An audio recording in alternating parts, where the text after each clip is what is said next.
Hai, Assalamualaikum warahmatullahi wabarakatuh dan selamat pagi. Hari ini saya akan membentangkan kaedah mengajar bahasa Melayu iaitu pair word. Bersama saya hari ini, Nolaili Azlim binti Muhammad Zaidi dengan rakan seperjuangan saya. Hai, Assalamualaikum. Nama saya Rabiatul Adawiyah binti Azmi. Hari ini saya akan membincangkan soalan tugasan kajian kes etika dalam pendidikan isu ketidakadilan dalam penilaian akademik.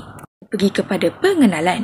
Dalam dunia pendidikan, isu etika ini sangat penting kerana ia mencerminkan integriti, profesionalisme dan tanggungjawab seorang pendidik. Salah satu isu etika yang sering timbul dalam konteks sekolah ialah ketidakadilan dalam penilaian akademik. Isu ini melibatkan sikap guru yang tidak objektif dalam menilai prestasi pelajar, sama ada disebabkan oleh peribadi, tekanan emosi atau faktor luar seperti tekanan daripada pihak pentadbiran atau ibu bapa.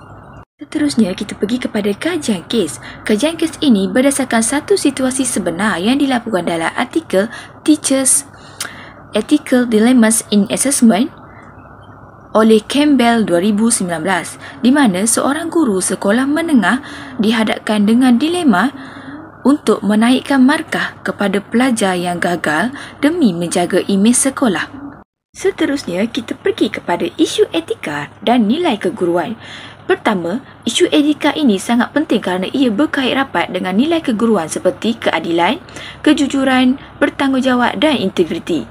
Kedua, guru berperanan bukan sekadar sebagai penyampai ilmu tetapi juga sebagai teladan moral yang membentuk kepribadian murid.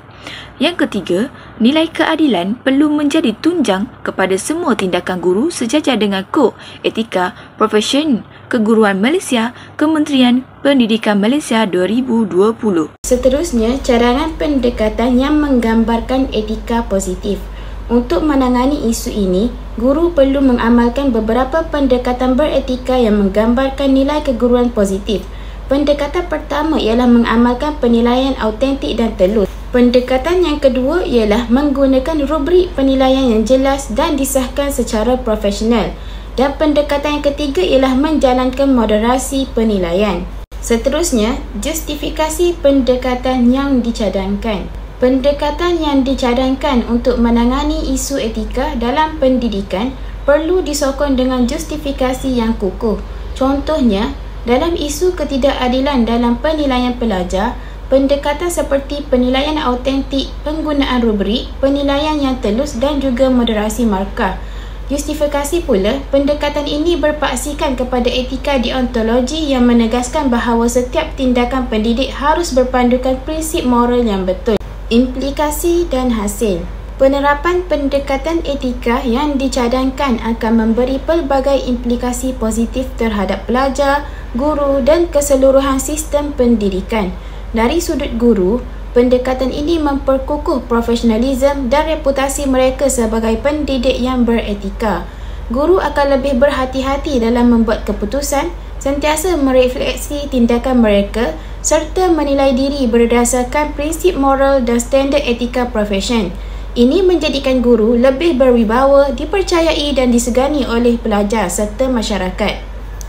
Dan yang terakhir, kesimpulannya, isu ketidakadilan dalam penilaian pelajar merupakan cabaran etika yang perlu diberi perhatian serius oleh semua pendidik.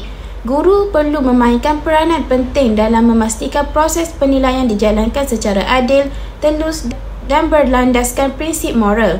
Pendekatan seperti penilaian autentik, penggunaan rubrik yang jelas, moderasi penilaian dan refleksikan diri dapat membantu guru menegakkan keadilan serta memperkukuhkan nilai dan etika keguruan yang positif. Sekian, terima kasih.